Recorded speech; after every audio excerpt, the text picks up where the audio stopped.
Are you trying to take best advantage of the resources that you have? We are, and for us, that meant bottling pineapple for the very first time ever.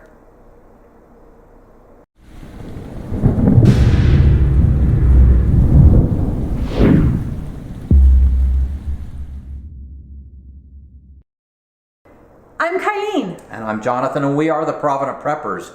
Many of us are trying new and different things as we prepare for future challenges. Our children were planning to dance at the Polynesian Cultural Center in April. Well, of course, that got squashed by COVID. But as a consolation, we decided to have our own luau, and we bought a whole bunch of pineapples, and we had a bunch left over. Usually when I have leftover pineapple, I just cut it up and I put it in the freezer. But we are trying really hard to make more of our food supply shelf stable so that it won't be damaged in the event of a power outage. We decided to experiment and bottle this fresh pineapple for the first time ever. 4 pineapples gave us 14 pints of bottled pineapple for us to use in our chicken fajitas this winter. Come see how it's done. An important component of self-reliance is making the best use of the resources you have, which led us to preserving fresh pineapples, something we had never done before. We are concerned about the possibility of a long-term grid-down situation. Accordingly, we are trying to do more and more of our foods in shelf-stable format, which means that this pineapple was going to get put in bottles. We have never done this before, so it was a new experience for us, but it turned out to be incredibly easy. The first step is to wash the outside of the pineapple to make sure that it's clean. And then we remove the top and the bottom. By having that nice level surface, it makes it easier for when we remove the outer skin and the eyes. Now, you can be as picky as you want about removing those eyes. For the most part, I'm a little bit more laid back when it comes to that because I don't mind a little bit of that in our pineapple, and I don't want to waste any of that delicious pineapple. Once the skin's removed, I cut it into quarters. And then I remove the tough fiber center and any bad spots that I see on the pineapple. Once that's done, I cut it into pieces. Now, you could cut it into rings or small chunks, whatever you want. But we love chicken pineapple fajitas.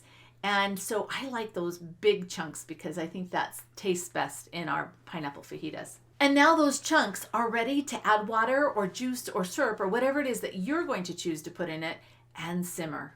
It's always important that you go to a reputable source. For this recipe, we went to the National Center for Home Food Preservation. And the link is right there so that you can go there. But this little clip at the bottom shows the procedure that they recommended. And we chose water because I like just the flavor of pineapple without anything else in it. And I think that water is so much less expensive than the cost of adding different juices or syrups to that pineapple. After it's simmered for 10 minutes, we're going to ladle that hot pineapple along with the juice into the bottles. We chose pint bottles because that is the right amount for the recipe that I like to use it in. And carefully clean the rim of the jar with a damp rag to make sure that there's nothing on that rim that would prevent the jar from sealing. It's always best to heat your lids in boiling water to soften the seal before you place them on the jar. And then place those lids on the jar and hand tighten them. Once that's done, these are ready to be processed. If we were just to put them on the shelf like this, they would rot. They need to be water bathed and sealed. The processing times will vary depending on the size of jar that you put your food in and your elevation. So make sure that you visit the National Center for Home Food Preservation to check and make sure exactly how long you should water bath your pineapple. For us, it was 20 minutes.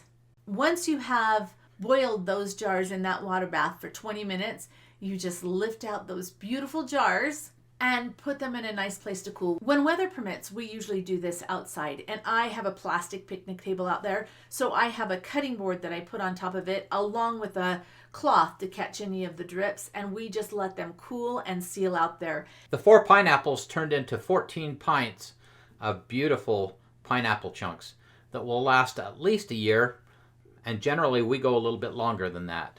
If you'd like to see this recipe, just search for the Provident Prepper super simple bottled fresh pineapple. Now, we did this really fun thing. I don't know, it's fun now that I'm looking back at it, but I'm not sure I thought it was so fun when we were living it.